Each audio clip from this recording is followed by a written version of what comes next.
আজকে আমি 40 সাইজের ডাবল কটরিগুলো কীভাবে কেটেছি সেটাই আজকে আমি আপনাদের সঙ্গে শেয়ার করছি এখানে।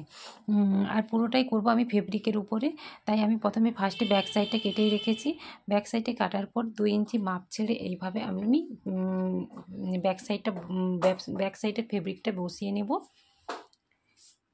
2 ইঞ্চি আমি ছেড়ে রেখেছি, কারণ এখানে যেহেতু মেন ফেব্রিকের ওপরেই করছি, তাই সেলাই মার্জিনের জন্য আমি 2 ইঞ্চি এক্সট্রা নিয়ে এরপর যা ব্যাক সাইডে যেমন মাপ আছে সেই মাপে আমি চক দিয়ে পুরোটা দাগ কেটে নিচ্ছি।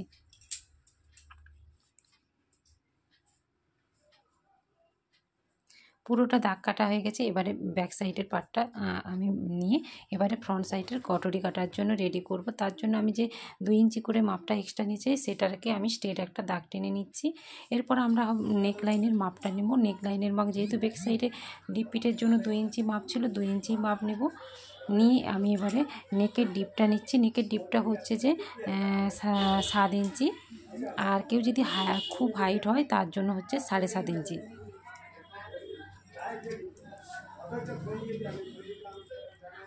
নিয়ে আমরা একটা রাউন্ড শেপ দিয়ে দেব।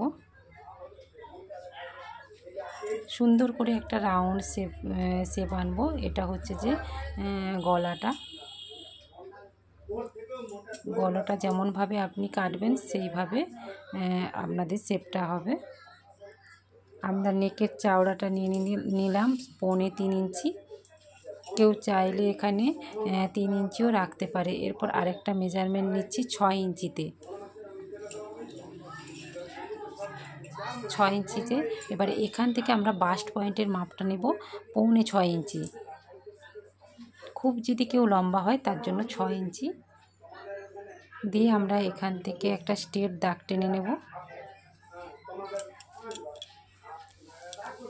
স্ট্রেট একটা দাগ টেনে নিচ্ছি। এবারে বাস্ট পয়েন্টটা বের করব। বাস্ট পয়েন্টটা বের করার জন্য আমি যেই সূত্রটা ব্যবহার করছি সেটা হচ্ছে যে বাস্ট পয়েন্টটা ফুল বাস্টের 10 দিয়ে ভাগ করলে যেটা হবে সেটাই। ফুল বাস্টকে 10 দিয়ে ভাগ করলে আমাদের এখানে 4 ইঞ্চিতে আসছে। 4 ইঞ্চি আবার একটা 4 ইঞ্চিতে দাগ নিচ্ছি, মানে 8 ইঞ্চি, আর তার সাথে 1 ইঞ্চি এক্সট্রা নিচ্ছি 9 ইঞ্চি।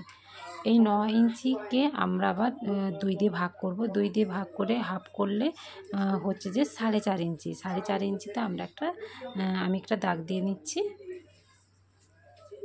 এবারে এই পাশের পয়েন্ট থেকে আমরা উপরের দিকে 1.5 ইঞ্চি নিচ্ছি। এখান থেকেও উপরের দিকে 1.5 ইঞ্চি নিচ্ছি। নিয়ে এই পয়েন্ট থেকে ওই পয়েন্টে জয়েন করব, আর ওই পয়েন্ট থেকে ওই পয়েন্টে আমরা জয়েন করে নেব। এরপর এই পয়েন্ট থেকে এই পয়েন্টে জয়েন করে নিলে আমাদের কটরির যে ফার্স্ট পার্টটা তৈরি হয়ে গেল। আর এখান থেকেও একটা এইভাবে দাগটা নিয়ে নেব। এরপর আমি এখান থেকে দ্বিতীয় পার্টটার জন্য এখান থেকে এতটা 4.5 ইঞ্চিতে পর্যন্ত একটা দাগ টেনে নিচ্ছি। নিয়ে ঘরের মতো একটা বানিয়ে নিচ্ছি। ঘর বানানো হয়ে গেল। এরপর এখান থেকে হাফ ইঞ্চিতে, এখান থেকে 1/2 ইঞ্চি, এখান থেকে 1.5 ইঞ্চি এইভাবে দাগ দিয়ে আবার এই পয়েন্টের সাথে এই পয়েন্ট, ও পয়েন্টের সাথে এই পয়েন্ট মিলিয়ে নেব।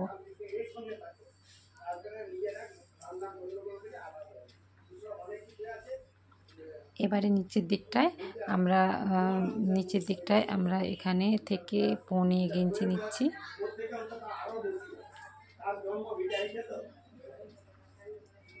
নিয়ে একটা শেপ দিয়ে দেব।